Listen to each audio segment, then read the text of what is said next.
नमस्कार, मन की आवाज़ चैनल में आपका स्वागत है। हमारी आज की कहानी है 3 बेटों की अभागी माँ। पति कमलेश जी के जाने के बाद सभी बेटे और बहुएं करीब 1 घंटे से माँ के कमरे के बाहर ही एक दूसरे पर अपना गुस्सा निकाल रहे थे। बहस हो रही थी कि अब माँ को अस्पताल ले जाना है या नहीं, और ले जाया जाएगा तो खर्चा कौन उठाएगा। माँ की तबीयत की किसी को नहीं पड़ी थी। पिता के जाने के बाद तीनों भाइयों में मकान को बेचने की बातें हो रही थी। बड़ा बेटा विनोद कहता है, पिताजी तो चले गए, अब इस मकान का क्या करना है। तभी मंझला बेटा सुबोध कहता है कि आप बताइए, आपने क्या सोचा है। बड़ा बेटा कहता है कि पिताजी बहुत समय से बीमार थे, अपने इलाज के लिए उन्होंने काफ़ी कर्जा भी लिया होगा, इसलिए इस मकान को बेचकर कर्जे को निपटा लेते हैं और जो पैसे बचेंगे उनको हम आपस में बांट लेंगे। तभी सबसे छोटा बेटा दिनेश कहता है, और माँ कहाँ रहेंगी, ये सोचा है।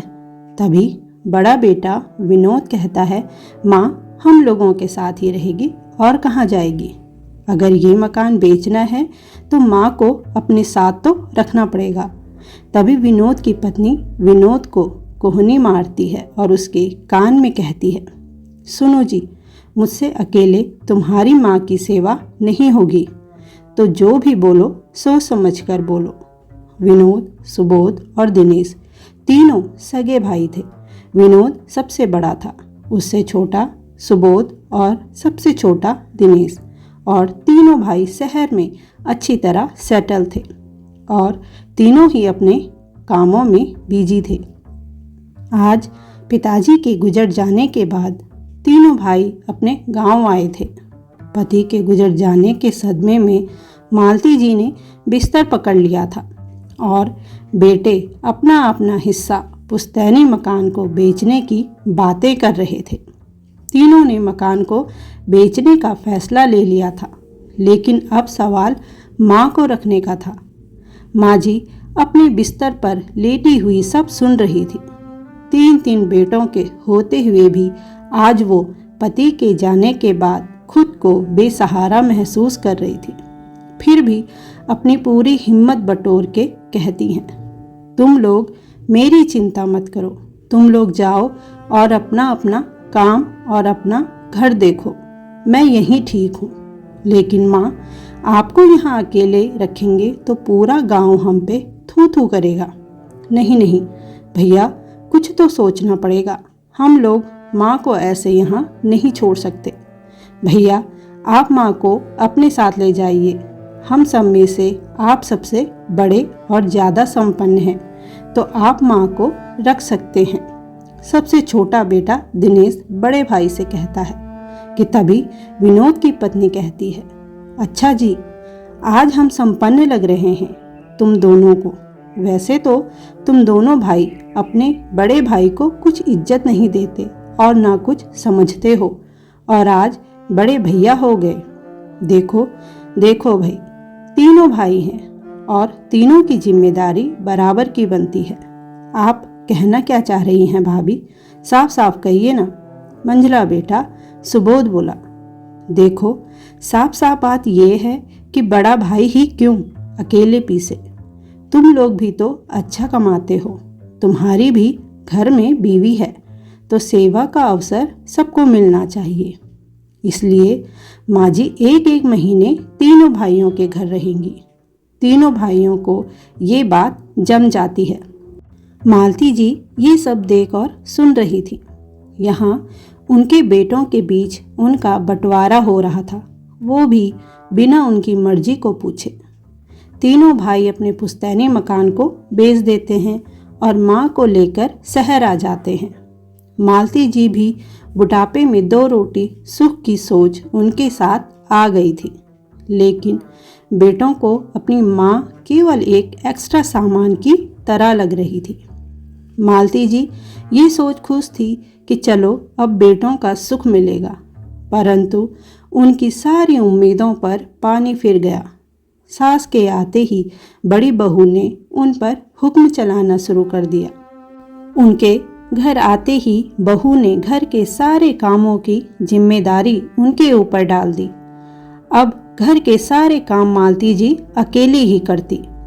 एक दिन थक हार कर उन्होंने अपनी बहू से कहा, बहू, मुझसे सारे काम अकेले नहीं होते। अगर तुम मेरा हाथ नहीं बढ़ा सकती तो किसी को मेरा हाथ बढ़ाने के लिए ही रख लो। मालती जी का इतना कहना था कि बहू दहाड़े मार चिल्लाने लगी, क्या मतलब है आपका कि हाथ बढ़ाने के लिए किसी को रख लो? क्या नौकर रखने में पैसे खर्च नहीं होते? कौन देगा नौकर के पैसे? आप दोगे क्या जिनके पास फूटी कौड़ी नहीं है? मुफ्त की रोटियां खाने की आदत है आपको, वो यहाँ नहीं चलेगा। चुपचाप सारे काम करो। अपनी बहू की मिर्ची समान बातें सुनकर मालती जी अवाक रह गई। दिन रात वो काम में लगी रहती थी, लेकिन कोई यहाँ ये बोलने वाला नहीं था कि माँ आप थक गई होंगी, थोड़ा आराम कर लो। कितनी ही बार विनोद की पत्नी विनोद के सामने ही मालती जी का अपमान कर देती, लेकिन बेटे के मुंह से एक शब्द नहीं निकलता। मालती जी मन ही मन सोचती, इन बच्चों के लिए हमने क्या नहीं किया और आज ये ऐसे दिन दिखा रहे हैं। मालती जी को याद आ रहा था कि जब तीनों बेटे छोटे थे तो कैसे उन्होंने और उनके पति ने उनकी हर छोटी बड़ी चीज़ों का ख्याल रखा। बच्चों को अच्छी शिक्षा देने के लिए उन्होंने अपने गहने तक बेच दिए थे। तब जाकर उनके तीनों बेटे शहर में अपने पैर जमा पाए थे, लेकिन अब तीनों इतने बड़े हो चुके थे कि अपनी जड़ों को ही भूल चुके थे। मालती जी का दिल टूट चुका था, लेकिन मन के किसी कोने में एक आस थी कि मंझले बेटे के घर में जरूर उनके जख्मों में मरहम लगेगा। वक्त बीता और मालती जी का समय मंझले बेटे के घर पर जाने का हो गया। बड़ा बेटा विनोद माँ को मंझले भाई के घर छोड़ने जाता है। यहाँ आते ही मालती जी का विश्वास चकनाचूर हो जाता है। मंझले बेटे की बहू तो बड़ी बहू से कुछ कम नहीं थी। छोटी बहू ने तो एक छोटे से कमरे में उनकी चरपाई लगवाई थी और उस कमरे से बाहर ना निकलने की सख्त पाबंदी लगाकर कहा था, माँ जी आपका कमरा यहाँ है, जितना कम इस कमरे से बाहर निकलो उतना आपके लिए और मेरे लिए ठीक होगा। क्योंकि मंझली बहू के घर पर अक्सर उसकी सहेलियों की किटी पार्टी चलती थी, इसलिए उनको बाहर आने से मंझली बहू मना करती। एक दिन जब घर में बहू की किटी पार्टी चल रही थी, उसी दिन मालती जी को उनके सबसे छोटे बेटे के घर जाना था, जो उन्हें लेने आया हुआ था। और जाने की तैयारियों में मालती जी लगी थी और गलती से बहू की सहेलियों के सामने से होकर गुजर जाती हैं। उस समय तो बहू कुछ नहीं बोली, लेकिन उनके जाने के बाद बिफर पड़ी। क्या जरूरत थी आपको मेरी सहेलियों के सामने आने की? यह तो शुक्र है कि उन लोगों ने आपको घर की नौकरानी समझा। अच्छा हुआ उन्हें ये पता नहीं चला कि आप मेरी सास है, वरना क्या इज्जत रह जाती मेरी सबके सामने। अरे कपड़े देखे हैं आपने अपने?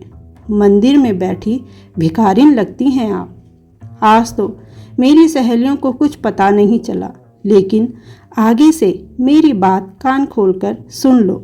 घर में जब भी कोई आएगा तो आप अपने कमरे में ही रहा करो। अगर आप आगे से ऐसे बाहर निकली तो मुझसे बुरा कोई नहीं होगा।